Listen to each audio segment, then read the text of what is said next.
Good afternoon once again, and welcome back to the Mokulito series. We're looking this afternoon, just at how we can start incorporating woodcut into the Mokulito plate. In front of me here I have Mokulito print. This is a unique print, there's only one of them. And here's a Mokulito plate with some woodcut elements.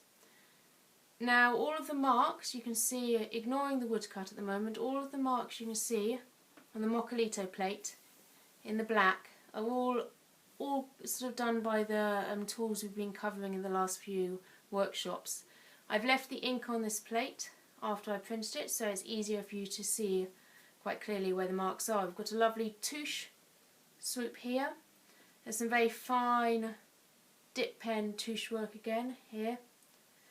There's a sort of grid up here, which is actually old orange sort of netting, which I've stamped in some touche and stamped directly onto my Mokulito plate. Likewise, there's an element of lino cut here, inspired by some ivy. That was inked up and stamped directly on. Down here, it kind of looks like it's almost like sandpaper, tonal work. It's actually spattering of touche and some rubbing crayon. More spattering work here, plus some lithographic crayon, or as we found out, you could use oil pastel. Does a similar job. So there's a real variety of marks in there, and it kind of shows in the range of effects and communication elements you can get from Mokulito. Now, also on this plate here, you'll notice there are some areas I've carved away, and those are the elements which reveal the underlayer, the understory of the plywood. So they appear quite beige and plywood coloured in essence, and that's the areas of woodcut. They were added, and this is really important, after the Mokulito marks were put under a gum Arabic etch. If I hadn't put gum Arabic on before I started carving, there's a possibility that the oils from my hand, as I'm carving and occasionally resting on the wood, might actually seep into the wood and create a general black smear. You also risk smudging areas like the crayon. So it's really important it's done after the Mokulito plate is protected and under the gum Arabic etch, and then you can carve away. Now I use the same tools I use for my lino cuts. Many reasons. I'm not a specialist in lino cut or woodcut. I kind of cross many printmaking boundaries, and the tools I have are actually technically you can use for both lino and woodcut. You just have to keep them really sharp when going through plywood, because the glues and the ply can blunt your blades quite quickly. So just keep on top of that. I'm not going to go into how to cut woodcut safely and how to do all that. There's some fantastic videos online that will tell you that, and you can explore and find one that suits you. This is about how we integrate it with Mokulito. Now this print in front of me here, you'll notice in front of me it's quite a luminous citron yellow. On the camera maybe struggling to pick up the luminosity of that, but it is quite vibrant. And that has been printed as a slightly larger, you can see the border, slightly larger area of solid colour first. That was the first layer I put down before I then inked up my Mokulito plate in straight up black ink, as we've done in all the videos, with the woodcut elements, and put it under the press, and that created the marks you can see. The areas which I carved away of the woodcut, some quite big areas, some other fine areas, some details here in the hands, they remove all tonal value of the grain on the plywood plate. So there's no wood grain in those areas, and so actually the background colour, be it just the paper colour or in this case yellow, shines through very strongly. It's quite a graphic element. There's a nice example here where the feet and the body are here. You can still see the plywood grain, so it gives it a tonal effect, and where I've cut away, which is all these areas, the background yellow sings through really cleanly. So you can really start to play with, because that. Lithography tends to be quite a gestural, drawn element. And then on top of that, with Mokulito, you're working with a grain from the actual plate itself. So the woodcut begins to add these really beautiful sort of graphic, cut, clean areas of colour. Now also, if you start to sort of think now in a woodcut mindset rather than a lithographic mindset, you can obviously now start treating this as a woodcut reduction plate. So I can't ever use this as a Mokulito plate, as we mentioned again. It's a one-hit wonder. Once it's printed, it's printed. It doesn't store well. So this can no longer be inked up and damped and XYZ in Mokulito fashion. That moment's gone. But it can be treated as a reduction woodcut. So that means I can now go back into this plywood plate and start removing further areas with my woodcut tools. So for instance, I might actually start cutting away the lovely little diamonds in the mesh here. I might be quite bold and actually cut away the whole figure, kind of peeking through here, his head's here, neck, hands.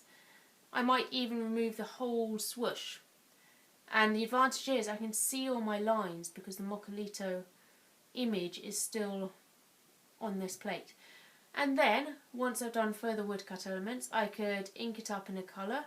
One that comes to mind would be a really rich, transparent, dark green. Ink the whole thing up and put it back on top here. So it gives another layer, another element of interest and another sense of depth. And that's exactly what we're going to be doing with this print and this plate. This plate is getting there. Sorry, this print is getting there, but it's a bit floating in midair at the moment. The blacks need a bit more depth. It's a bit fuffy, going fuffy. It's not even a word, it's like a fluffy and a fussy. A fuffy, it's a bit fuffy over here. So we're going to do that in the next video. I'm going to go away and start carving some of these elements and then we'll come back and I'll show you what I've done and we'll ink it up live and pop it on. Noting that I only have one of these, so touch wood that it works and I get my registration correct. Because all my work is unique unless I'm working for charities or commissions. My own personal practice is unique.